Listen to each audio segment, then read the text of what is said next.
Well, hi there, boys and girls, and dads and moms, and welcome to PJs and Pillows.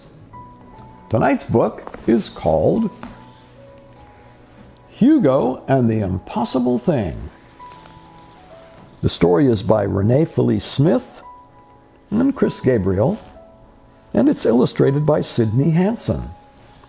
Let's begin.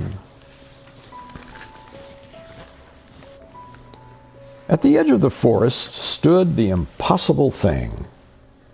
It was a jumbled mess of giant boulders, thorny mazes, raging rivers, and towering cliffs. The animals in the forest often wondered what was beyond the impossible thing, but no one knew, because getting through it would be impossible. And because everyone said it was impossible, no animal ever tried.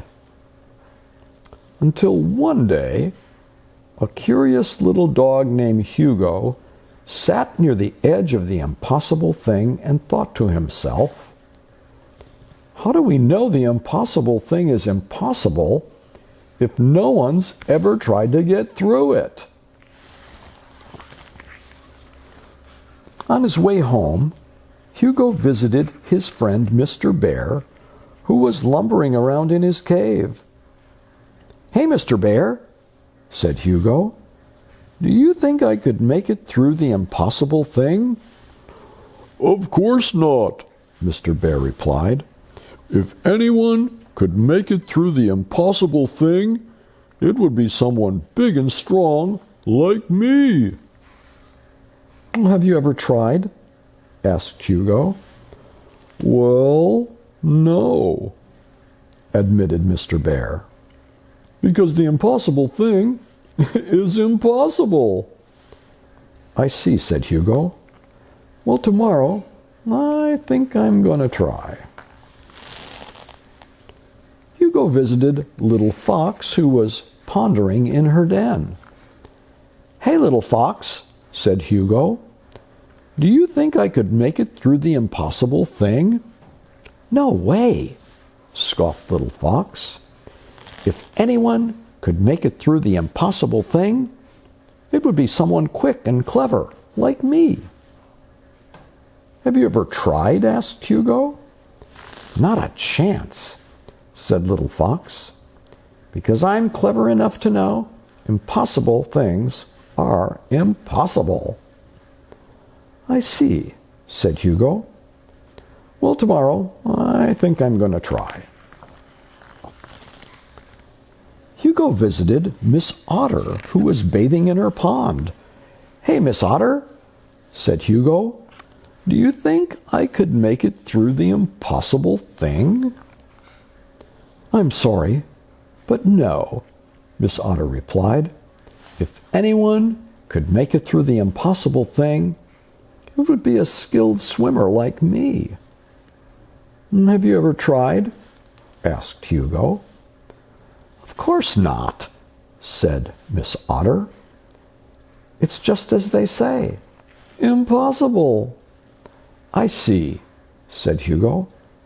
"Well, tomorrow I think I'm going to try."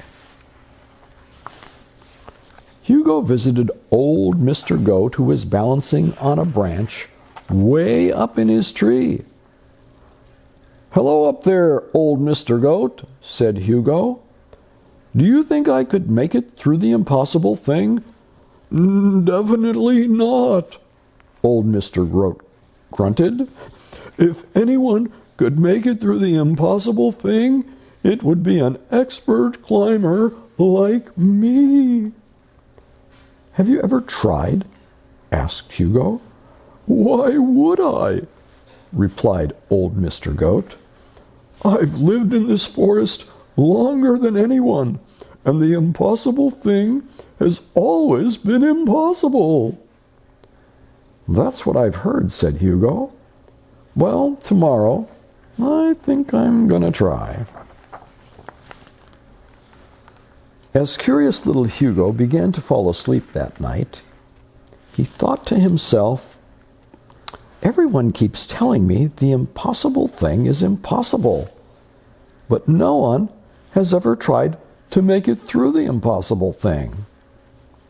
And even though I'm not as big and strong as Mr. Bear, or as quick and clever as Little Fox, and I can't swim like Miss Otter, or climb like old Mr. Goat, I still feel like I have to try.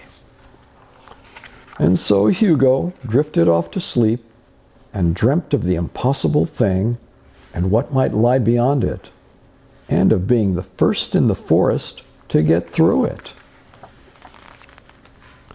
The next morning, Hugo stopped by old Mr. Goat's tree, but he wasn't there. He passed Miss Otter's pond, but she wasn't there.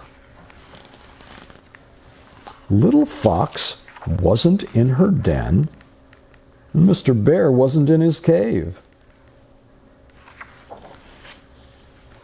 When Hugo finally arrived at the edge of the forest, he was surprised to find Mr. Bear, Little Fox, Miss Otter, and old Mr. Goat waiting for him. "In all the years I've lived in the forest," explained Mr. Bear, "everyone has always said that getting through the impossible thing was impossible." "Yes," agreed Little Fox. "No one has ever thought to try." "Until you, Hugo," Miss Otter grinned. "So if you really want to try," grumbled old Mr. Goat, "we will help you," Mr. Bear assured him. Hugo looked to his friends and smiled. "Let's try to make it through the impossible thing together." And wouldn't you know it, with the help of big and strong Mr. Bear, Hugo and his friends moved the giant boulders. With the help of quick and clever Little Fox, Hugo and his friends found their way through the tricky, thorny maze. With the help of sweet Miss Otter, Hugo and his friends swam all the way across the raging rivers. And with the help of grumpy old Mr. Goat, Hugo and his friends climbed all the way up the towering cliffs. When old Mr. Goat nudged Hugo up to the very top of the tallest towering cliff, Hugo became the first in the forest ever to make it through the impossible thing. And there, just beyond the peak of the impossible thing, was the most perfect place in all the forest. The sun was warmer and the shade was cooler. The berries were sweeter and the grass was greener.